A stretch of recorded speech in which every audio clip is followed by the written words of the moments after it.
Welcome to today's session titled Therapy Dogs, Pets, and Healthy Aging, the research behind the impact. Before we get started, I would like to go over a few items so you know how to participate in today's event. When you joined today's webinar, you selected to join either by phone call or computer audio. If for any reason you would like to change your selection, you can do so by accessing your audio pane in your control panel. You will have the opportunity to submit text questions to today's presenters by typing your questions into the questions pane of the control panel. You may send in your questions at any time. We will collect these and address them during the Q&A session at the end of today's presentation. I would now like to introduce Lindsay Goldman, CEO of Grantmakers In Aging and moderator for today's webinar. Welcome and thank you for joining us today. I'm Lindsay Goldman, the CEO of Grantmakers In Aging, and this is our Chief Canine Officer, Mr. Furley. Grantmakers In Aging is a national membership organization of philanthropies that acts as a relevant and responsive network, resource, and champion, amplifying the voices of older people and issues of aging. Our vision is of a just and inclusive world where older people are fully valued, recognized, and engaged in ways that matter. We are so pleased to partner with the American Federation for Aging Research and the Good Dog Foundation on today's webinar. The American Federation for Aging Research, AFAR, is a national nonprofit organization that supports and advances pioneering biomedical research that is revolutionizing how we live healthier and longer. For nearly 4 decades, AFAR has served as the field's talent incubator, providing more than $181 million to more than 4,200 investigators at premier research institutions nationwide. The Good Dog Foundation is a recognized leader in animal-assisted intervention to help humans heal. For over 2 decades, Good Dog has focused on efficacy and best practices in training 2 species, dog and human, to work as a team. Good Dog has 3 major areas of activity: training and fielding 500 volunteer teams annually who work in hospitals, schools, nursing homes, libraries, and community centers throughout the greater New York metro area, as well as training professional educators and healthcare providers who team with a dog as part of a professional practice. Finally, Good Dog engages in scientific research with hospitals and universities to see if therapy dogs can improve outcomes when paired with traditional approaches to cancer care, depression, and other conditions. I had the privilege of working with the Good Dog Foundation when I ran an adult day program about 15 years ago, so I was so thrilled to be reconnected with them by our friends at AFAR. I'm going to let my dog out now. We have assembled a great panel for today's webinar to learn about the impact that animals have on us as we age, including those with cognitive impairment, as well as to talk about opportunities for funders to support programs that connect people with animals, research to demonstrate the efficacy of animal-assisted interventions, and strategies to bring evidence-based solutions to scale. Joining us today is Jessica Bibbo, research scientist at the Center for Research and Education at Benjamin Rose Institute on Aging, where she works on research and evaluation studies to better serve older adults and their caregivers. Nancy G., professor of psychiatry and Bill Balaban chair in human-animal interaction and the director of the Center for Human-Animal Interaction at Virginia Commonwealth University. Stephen Austad, the co-principal investigator of the National Institute of Aging's Nathan Schock Centers of Excellence Coordinating Center and a distinguished professor and department chair in the Department of Biology at the University of Alabama at Birmingham, as well as senior scientific director for AFAR. Carol Gallo, the executive director of the Y.C. Ho Helen and Michael Chang Foundation, and Lisa Orlov, chair of the Nicholas B. Ottaway Foundation's Community Impact Fund and Alzheimer's and Dementia Focus Funding. Lisa is also the founder and president of World Cares Center. Thank you all so much for joining us. Following our panel discussion, we will have time for questions from the audience, and we will make the recording as well as the slides available after the program. I am now pleased to turn things over to Jessica Bibbo to start us off. Jessica. Great. Thank you, Lindsay, and to Mr. Furley, and to everyone who has made this webinar today possible. My name is Jess Bibbo, and I am pleased to be here. I'm a research scientist at the Benjamin Rose Institute on Aging that's located in Cleveland, Ohio. Next slide, please. So my research focuses on pet ownership and its effect on older adulthood and also caregiving situations. I've found that a care recipient's pet can have a direct impact on the instrumental or the practical experiences on caregiving. And they can also have an impact on the emotional experiences, be it caregiver burden as well as satisfaction. And I'm happy to take questions about that later in the Q&A. Currently, I'm very fortunate to be leading a study that's funded by the Habry Foundation. Our team just completed surveying professionals from a broad array of disciplines, both public and private, profit and nonprofit. And the aim is to provide empirical evidence on the benefits and challenges that stem from pet ownership that professionals have encountered in their work directly with caregivers, older adults, and people living with dementia. Understanding how pets impact healthcare values and decisions will give providers a more holistic understanding of their clients' needs and values. And so far, my research has primarily examined experiences of those providing care. But we also know that being the recipient of care comes with its own psychological benefits, challenges, and stressors. So future studies investigating how pets shape those experiences would provide crucial insights. Next slide, please. We know that pet ownership rates decline with age, and this is due to many factors, including changes in functioning, but also available resources, be them financial or housing. Older adults themselves cite their own concerns about their abilities to fulfill pet ownership responsibilities as a main reason that they no longer share their homes with animal companions. And studies have found an association between living with other people and pet ownership in older adulthood, which may indicate that being able to share in pet care responsibilities may enable people to remain pet owners later in life. The evidence for the physical and psychological benefits of pet ownership is mixed. The impact on pets on loneliness has been talked a lot about in this past year and a half. And indeed, the evidence from the pandemic continues to emerge. But prior evidence supported that the impact of a pet on loneliness seems to be shaped largely by available human support. Dog walking, though, provides the strongest evidence for a pet's positive impact on physical health outcomes. Dog walking has been repeatedly associated with better physical functioning and fewer chronic health conditions. The dog walking literature also exemplifies some of the difficulties we can have in measuring the impact of pet ownership.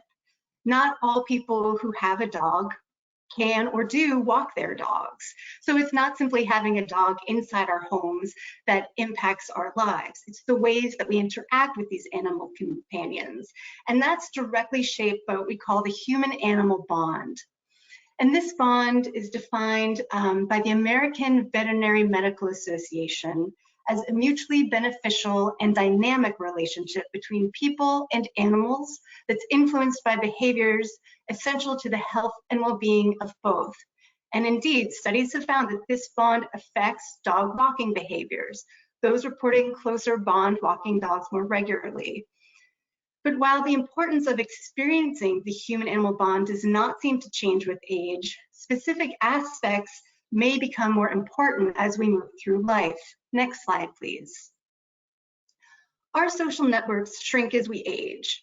We put less time and energy into peripheral relationships, and instead we focus on those deeper and more meaningful relationships. So the fact that so many older adults desire to devote their resources into a pet is really a testament to the importance of these dynamic and reciprocal and supportive relationships.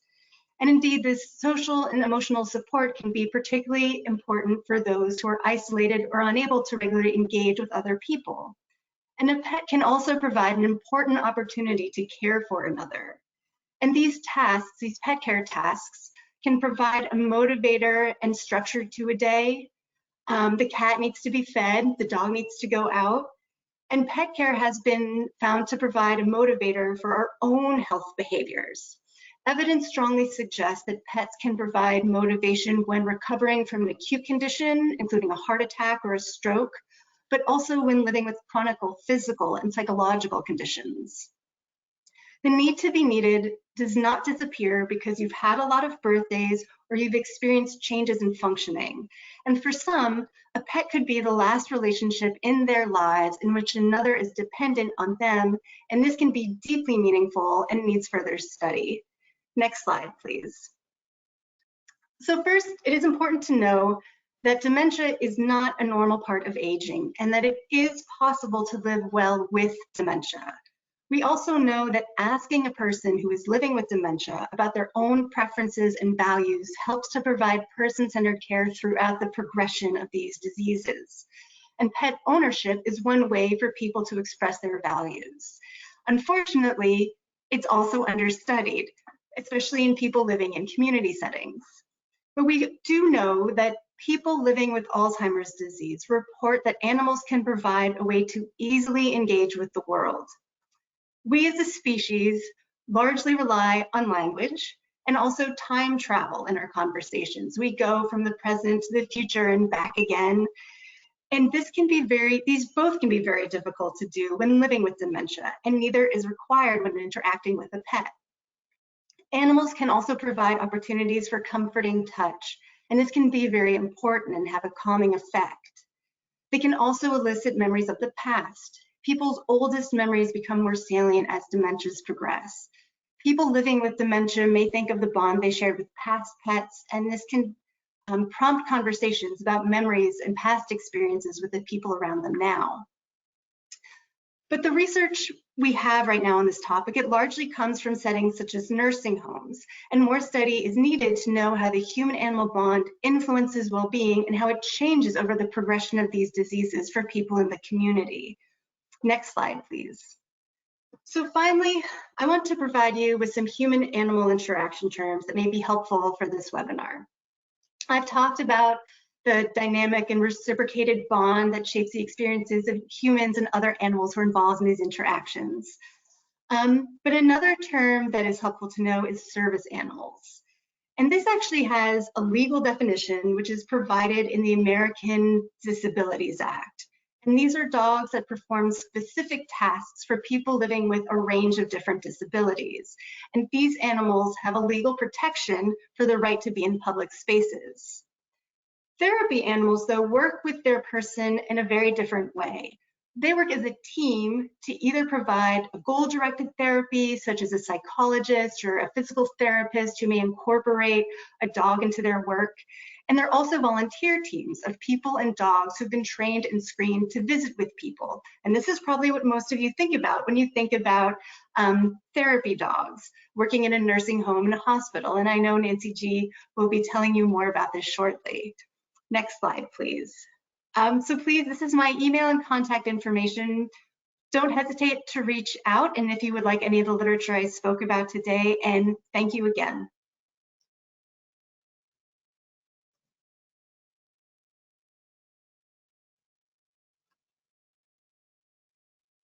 Hi, I'm Nancy G. Great information, Jessica. Thank you for sharing all of that. I've been invited here today to talk about whether interacting with companion animals as opposed to owning them improves health outcomes for older adults. And I do work at both a university and a hospital setting, and we do run a large program where our therapy dog teams visit patients in the hospital. Next slide, please. I'm not going to spend a lot of time talking about that program. Instead, I want to really focus in on what we know generally about interacting with animals and what the impact is on older adults. And so here are some resources where I've drawn this information. One is a special issue that was done in the journal Anthrozoos, and it was on human-animal interaction and healthy human aging.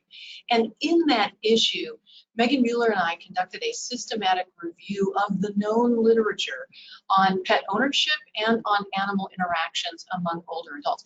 We reviewed 145 studies. This was a big project. And we evaluated the quality of the evidence in those studies. So what I want to do is give you kind of a top line overview of what we learned. So what has the evidence shown us? Next slide, please. One of the things that we've learned is that research on pet ownership per se is plagued with challenges. So it has an inherent selection bias in that researchers generally want to assign people to conditions in a study. Well, people like to pick their own pets. They don't want to be assigned to own a horse or a dog or a cat. They want to choose their own pet. And as a result, some of the methodologies in that study are weak, and the research generally is correlational in nature. So this means we can't use words like causation. Wouldn't it be wonderful to say that if you own a pet, it has caused you to, and then, insert your dependent measure there, be less depressed, be happier, and so on. Also, pet ownership itself is a blunt measure. It's typically, do you own a pet, yes or no? But what we really need to get at, and Jess mentioned this in her talk, is the amount of interaction or the involvement or the degree of the bond. So we need to explore that in more detail and look at how that affects outcomes. So fundamentally, there's a question that goes unanswered, and that question is, do pets make people healthy, or do healthy people opt to own pets? Next slide, please. So the question I want to focus in on is, does interacting with a pet improve health outcomes in older adults? Next slide, please. So I'm going to focus in on animal-assisted interaction research. The evidence here tends to be stronger than that of standard pet ownership research. And the reason for that is that scientists can manipulate a wide variety of things in these studies, whether or not people interact with an animal, how long they interact, the type of interactions, whether they're walking, grooming, or whatever they're doing with the animal, what species are involved. We also can look at settings. Is it taking place in a hospital or in a school? Is the interaction structured or unstructured? Is it goal-driven? In other words, is it therapeutic in nature, or is it educational in nature? So I want to talk about just a summary of very top-line findings in this topic area. So next slide, please. And I want to start with physical health and exercise. So I'm going to present some of the evidence. I'm going to focus on that which is considered moderate to high evidence quality. So this is reasonably strong evidence. Next slide, please. So here you can see that I've listed a few bullet points. Each bullet point represents one or more studies showing a given result. The first three bullets on the left, or put the red box, those all indicate reductions in stress that are apparent following one or more interaction with an animal.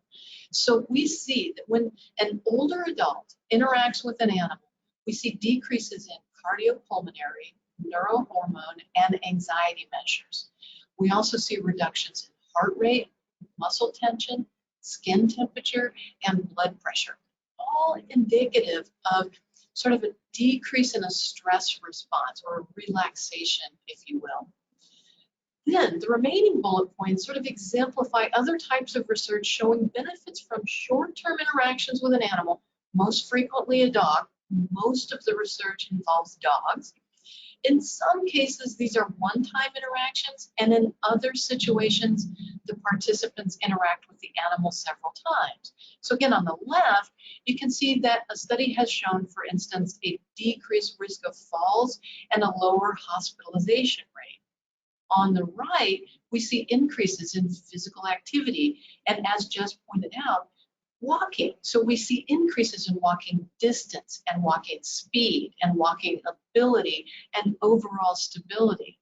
So from a physical health perspective, there's some reasonably good evidence that interacting with an animal is beneficial. Next slide, please. So now let's turn our attention to mental illness.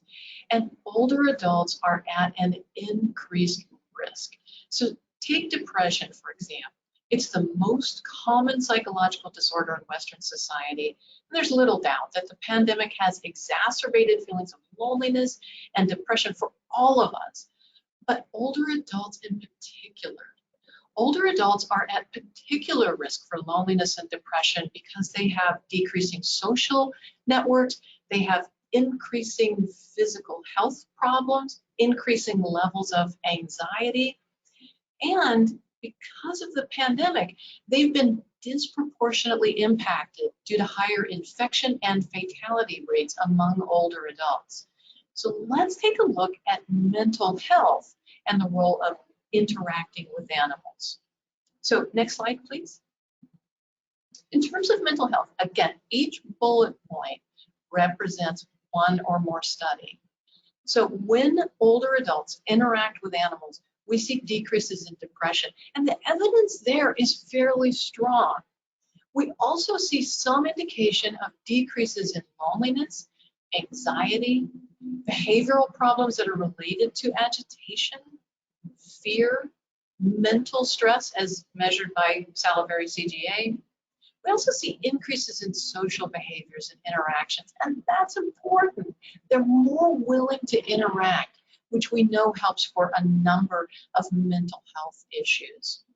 They also rate their quality of life as higher, their mood as higher, their ability to complete activities of daily life is higher, and overall ratings of mental health is higher following one or more interactions with an animal. Next slide, please. So accumulating evidence is indicating that companion animals can be beneficial to both physical and mental health of older adults. But the existing evidence is not universally positive, nor is it universally consistent. So there are mixed results. Can you go back to that previous slide, please?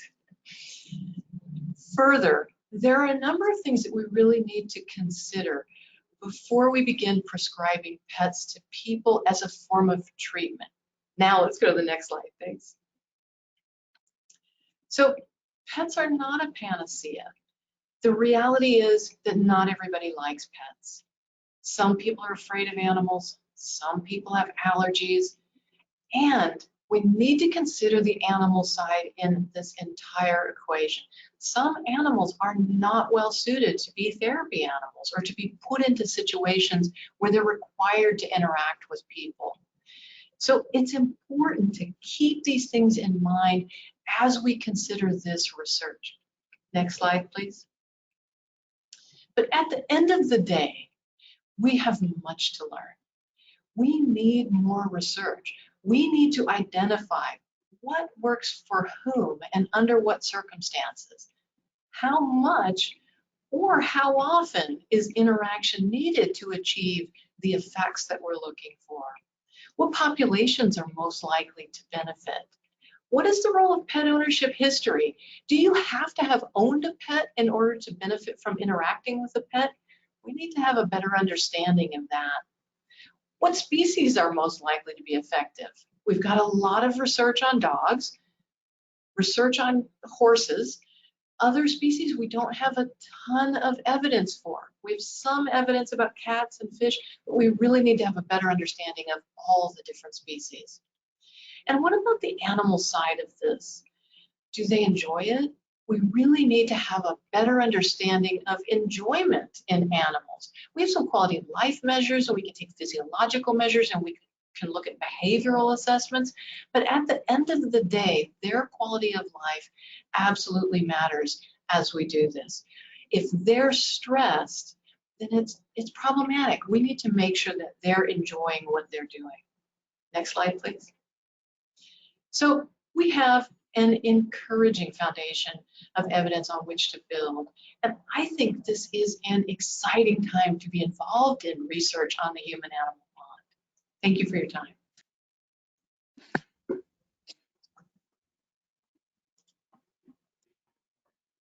Hello, welcome everybody. My name is Steve Ostad. I am the Senior Scientific Director of the American Federation for Aging Research. And I'd like to thank Jessica and Nancy for introducing virtually everything that you need to know for the short talk that I'm going to give here, which is about a small preliminary study that we would like to do for people or with caregivers who've been recently diagnosed with Alzheimer's disease or a related dementia. Next slide, please. One of the things about Alzheimer's disease, next, please, is that it is a disease of aging. It increases, it's a progressive disease. It is very rare at age 60. By age 90, it's increased in prevalence by more than 400-fold. It is progressive. That means it gets worse over time. Next, please. And 1 in 3 seniors dies these days with Alzheimer's disease or another dementia, and that number is only going to increase as our population gets older and older. Next, please. One thing we tend to overlook is that more than 11 million Americans right now are providing care for people with Alzheimer's disease or other dementias, and I'm not talking about professionals. I'm talking about family members and friends who donate their care because of their concern for the person with Alzheimer's disease, and the effect of providing that care and watching the disease progress in a loved one can be absolutely devastating. Next slide, please. So first bullet, please. The problem is that people these days, we're getting better and better at getting early diagnosis of Alzheimer's disease. And the problem is when someone gets a diagnosis of Alzheimer's disease, of course, it's traumatic. It may be in its very early stages. And that trauma leads to anxiety, anger, hostility, depression, and despair. And it's not confined to the person with the diagnosis. The same is true of their caregivers. And right here, I'd like to say that I think caregiver is something of a misnomer, particularly early on in Alzheimer's disease. People are capable of doing quite a bit for themselves. So I think a better term would be a care partner. So the same is true of these care partners who are looking at the same bleak future as people with the disease.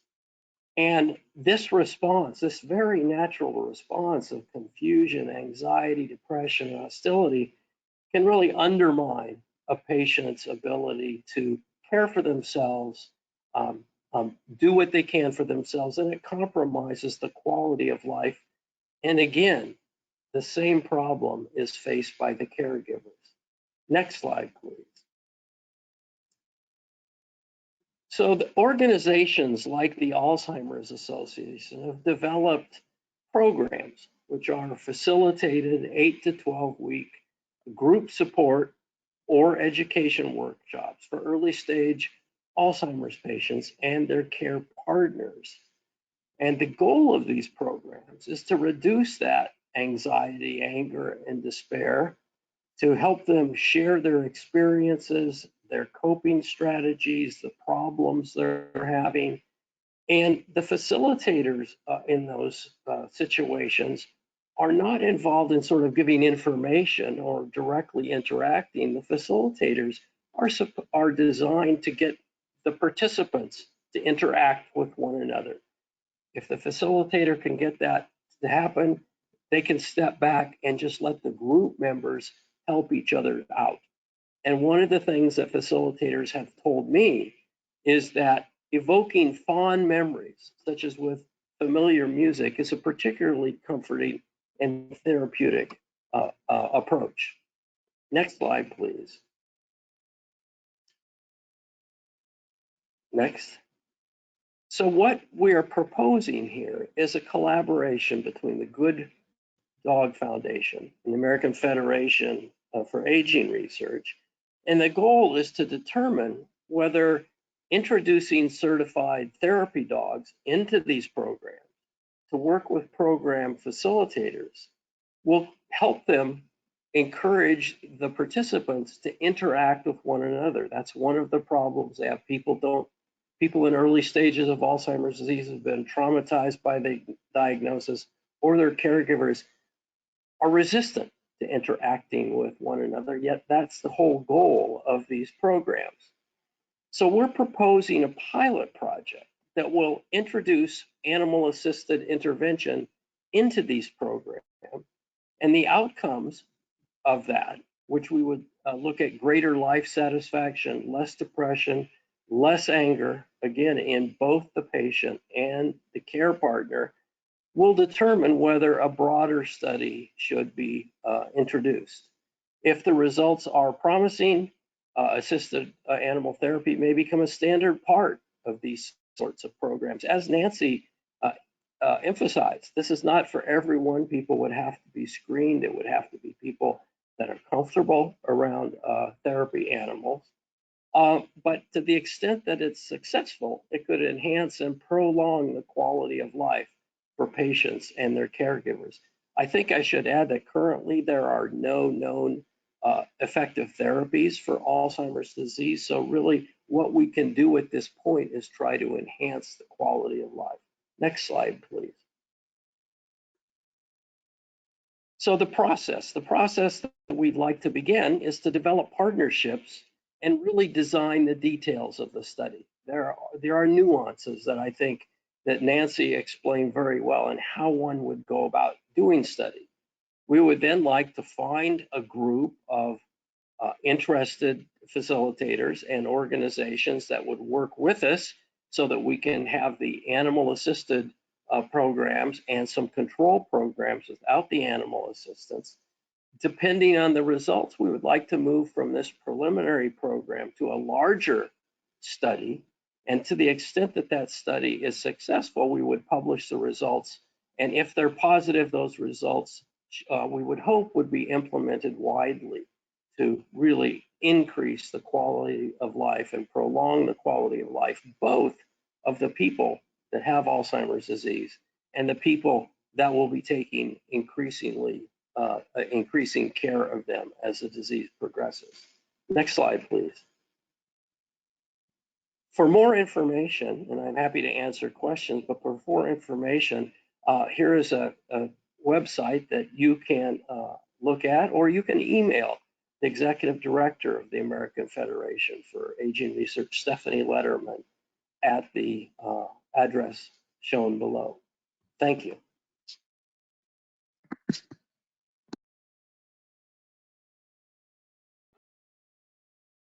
Hello, I'm delighted to be here. Thank you for inviting me to make a few remarks from a funder's perspective.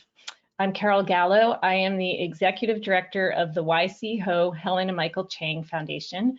We are based in New York City. We have roughly $80 million in assets, and I am a non-family staff. Our mission is to improve care for patients and their families facing serious illness.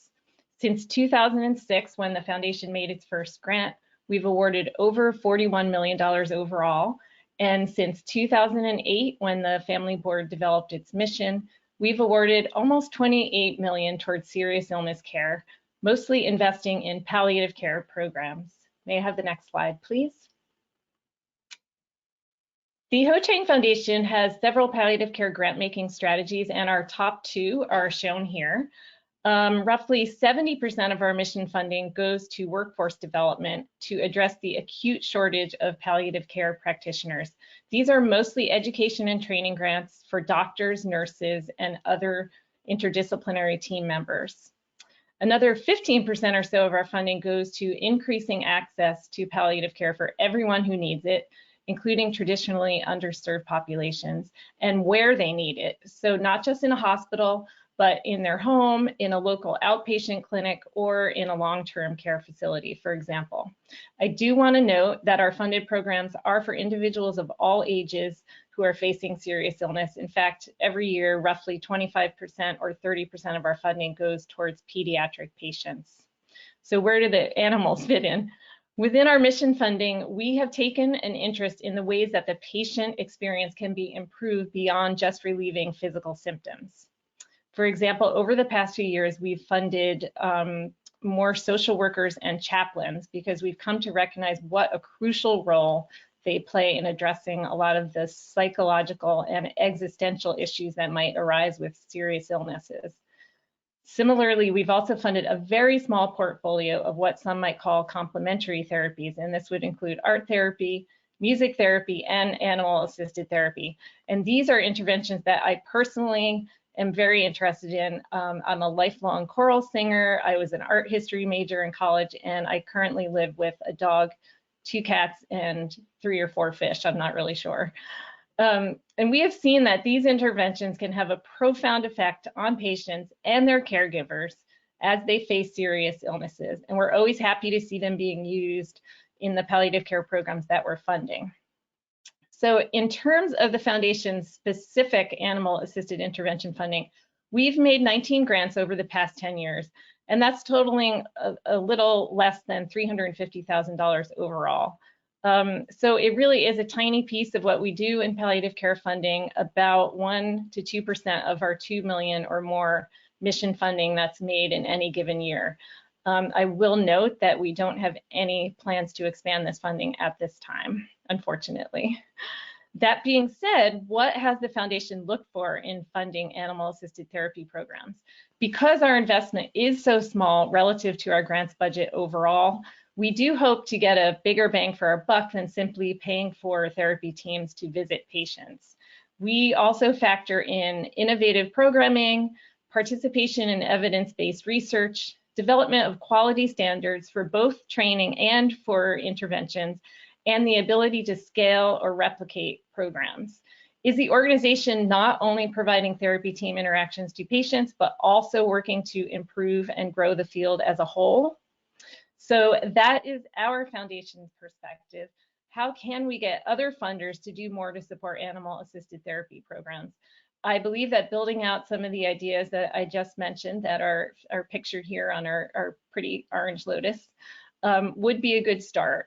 Most foundation boards want to see the demonstrated longer-term impact of their funding and how it fits into a bigger picture. So while those of us on this webinar understand how special the human-animal bond is and its potential to improve well-being, more evidence-based research is needed to convince additional partners to join in funding this work. Thank you very much.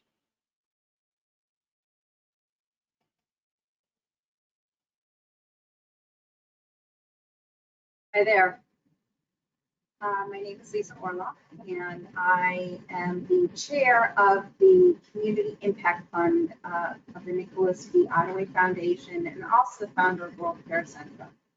I had the very good fortune of leading the Good Dogs Foundation when I ran a community center called September Space after the 9/11 relief effort. I don't know, Rachel, if you remember that, but I was just going through some of my things, and I have a little card here of some of the dogs that visited. It was at that time that I really got introduced to animal-assisted therapy, dog therapy, and it was amazing to me to see some of the people, first responders and children alike, that would walk into the center, being from the city. Many of them didn't have dogs. And many of them were, especially the children, having difficulties expressing themselves. The older individuals didn't want to express themselves, but then the animals would come in and immediately, child and senior alike would light up, and really you could see the benefit of this connection. Flash forward many years later, I had the good fortune of getting involved with the Nicholas V. Ottaway Foundation, chairing the Community Impact Fund and reorganizing how we allocated funding a bit. I personally, my mother just passed 2 months ago from Alzheimer's. It was a very long period of time. And I saw firsthand with our own pets how she benefited from that connection as she disconnected with humans. When she had to go into a facility and could not have her own pets, the assisted animal therapy really was probably one of the last things that she connected with, the last interaction and connection that really she enjoyed and lit up over. So I wanted to support animal-assisted therapy, and I also really think it's important. I've got qualitative I've got experiential data. I can tell you a story. I can see the benefit. But I can't quantitate, right, or quantify that. And I think it's really important, sorry for that. I think it's really important to put science behind what we all know works and to be able to show some statistics and, yes, professionalize this in such a way that it is, there's no question when the therapy dog walks in the room that this is almost like a prescription, I would say. So we are very happy to be supporting the Good Dogs Foundation. We are very happy to support what I think are probably some initiatives that are a little bit more challenging to support, and to be a part of moving animal-assisted therapy into a space where it is widely acknowledged as almost like a medication or a drug.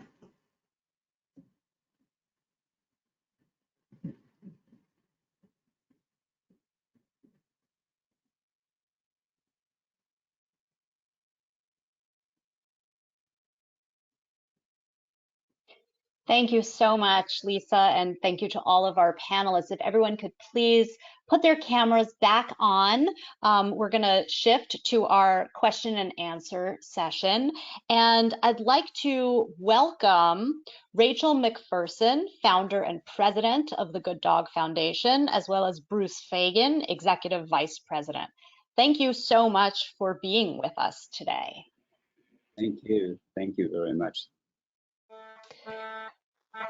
So,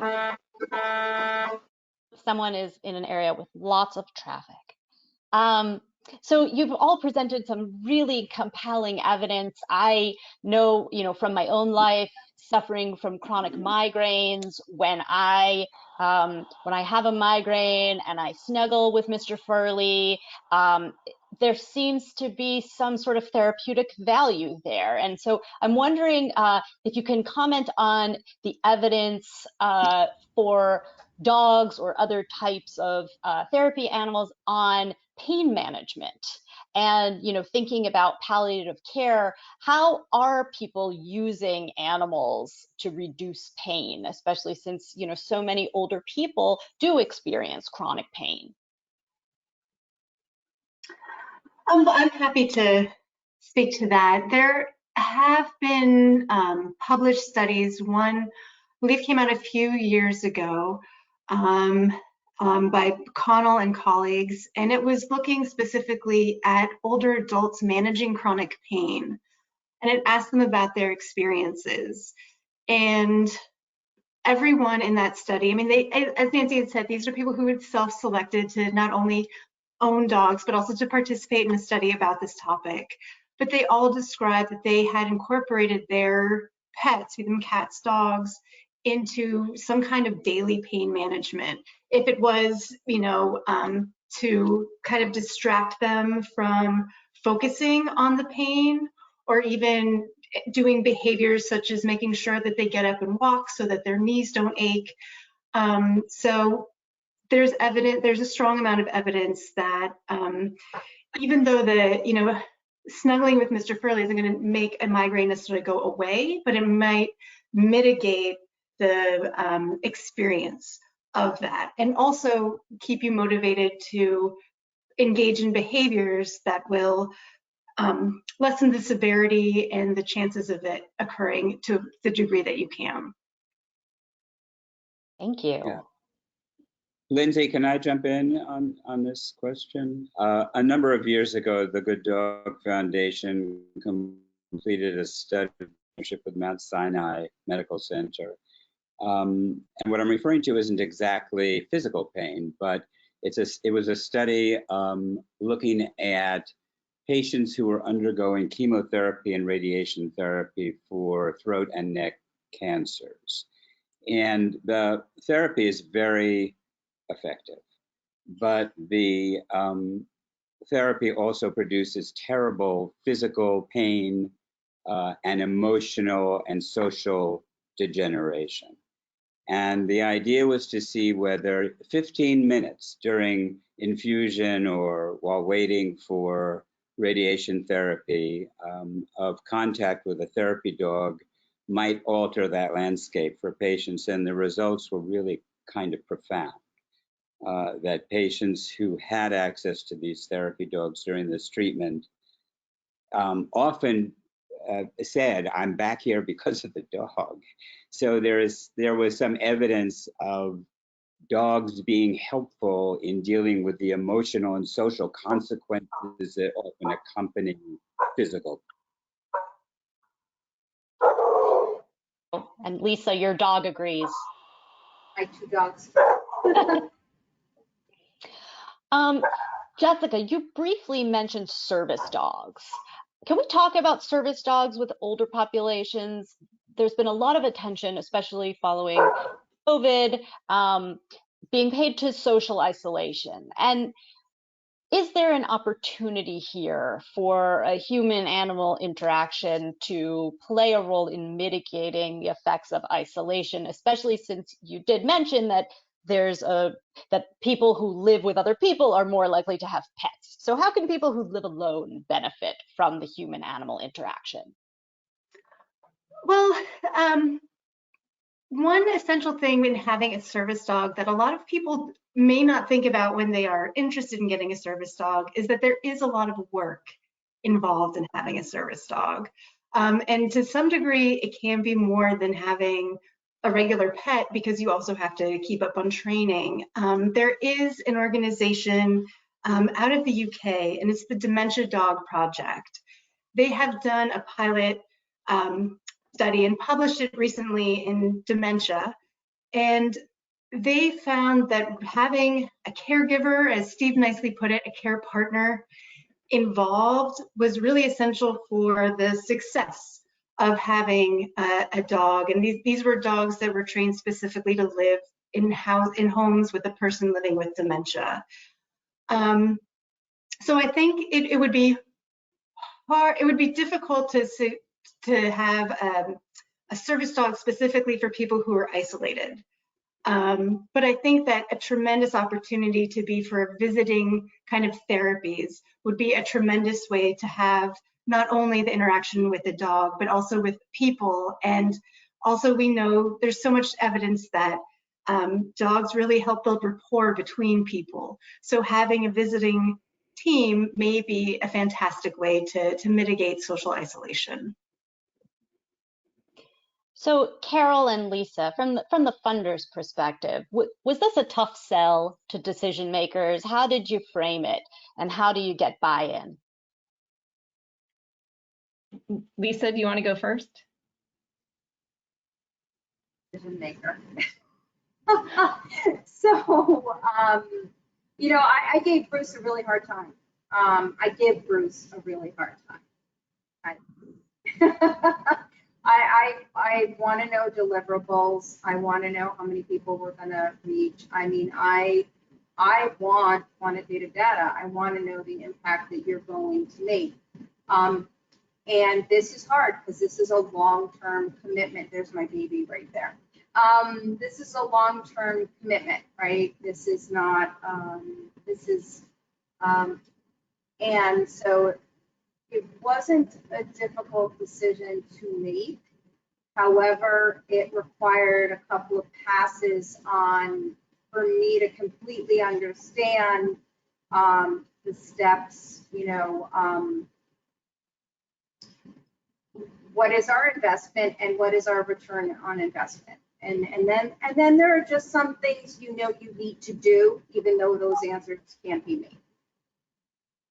Those answers can't be, those questions can't be. And I would say I joined the foundation in 2015, and I inherited a couple of our grantees that work in this area. But I think that I went to the Good Dog Foundation because I saw the good work that they were doing that tied into, you know, more data and kind of moving the field forward. And I'm lucky that our board, you know, mostly when I recommend things, they are willing to listen. And for funders who don't fund research, how can they engage? I guess this is really a question for some of the researchers, but also for Rachel and Bruce. You know, where are their opportunities? Well, I can just say that we don't specifically fund research. Many of our not even many, only a few of our grantees really do research. But we're happy to fund it. And in some cases, we've actually reached out to organizations or to institutions that were doing research that maybe our board is interested in. So, you know, I don't know that I can recommend anything to the researchers on the call. I think, you know, it's individual to each foundation. I will jump in here also. I think that what's really most important on the Good Dog Foundation is we have, to Lisa's point, we have ongoing programs, and you know, the funders funding our ongoing programs is really key to the Good Dog Foundation, in addition to the research that we do. And it's also helps us in collecting the data, which is necessary, which I know Lisa hones in on, and we totally agree. But you know, it's important for us to be able to collect that data, and that's sort of an internal way of running the foundation with our programs, to make sure that we can collect the data and the funders get the information that they need, and that costs money for us internally as far as operations and running our programs. Yeah, I'm sort of, go ahead. Oh, go ahead, Lisa. I'll also say that had I not had a relationship funding programs with the Good Dogs Foundation, had I not seen the good work that they do, understand their programs, and then sit down and talk and say, okay, I know you're doing great work. Where do you need the money? Where are you not being funded? Where's your pain point? And understanding that, I was much more willing to fund that. And then also from the perspective of running a small nonprofit myself, I know that there are certain administrative tasks, research tasks, and things that cost money that are less sexy to fund, but very, very necessary. So from that perspective, it was a combination of knowing the organization, seeing that they are effective in what they do, and then being open and trusting to kind of stretch to an area where we wouldn't normally fund either. Thank you. Those are valuable insights. Nancy and Stephen, I have one other question for both of you. In looking at the research that's been done, has it primarily been done with you know, people of higher socioeconomic status, given that there is an expense associated with pet ownership? Are we talking about urban populations, suburban populations? Do rural populations have access to animal-assisted interventions? Do we have a sense of who the research has been done with? It's a great question, and the research has been done by and large on a lot of the participants are women. And a lot of the people who deliver animal-assisted therapy are women. So we do see this bias towards women. We see a bias towards English speakers as well. And so we're not seeing really good cultural diversity, for instance, in the research. I'm not sure we're getting a really good sort of across the board interest in terms of socioeconomic status. I do think what we are seeing is some sort of people who are in those positions of receiving these kinds of therapeutic benefits. Now, one of the things I can say, and I kind of want to circle back just for a moment about the previous question. So I used to work as a funder, and now I work in a setting where we are delivering a program and doing research. So we're kind of doing all of this at once. And so one of the things that we're doing here at VCU Health is we are purposefully delivering it across the socioeconomic status. And that's one of the great equalizers. You know, if somebody gets injured, they're in the hospital. It doesn't matter how much money you make. And so we really are reaching a wide variety of people here. And it's kind of amazing to see the program at work. And so we have research ongoing on our program, and we've got some evidence on pain and on anxiety and on fear and a variety of things. We're about to start up a study on older adults looking specifically at loneliness and whether visits from therapy dogs can have an impact on loneliness. And what's interesting is we're going to do this longitudinally, which is another point that comes back to your question. The effects that we're seeing are short-term. Very little of the research looks at these effects longitudinally. I'm downtown, so if you're hearing the noise in the background, I apologize. So one of the things we're going to do is we're going to look at the effects over a month and 6 months. We're also going to look at healthcare costs. So I'm very curious to see if these therapy dog programs, if they affect trajectories of change. Are patients adhering to their rehabilitation strategies better? Are they adhering to their medication routines better because they got those visits? So that's one of the things that we're going to be looking at in our study. And I realize I kind of answered a number of questions there, and I'll stop and let Steve jump in and answer more of that question. Yeah, so when preparing for this talk, I actually looked at what had been done with animal-assisted therapy and Alzheimer's disease. And I have to say, relatively few of the studies seem to me to come from the US. Most came from the UK and Scandinavia.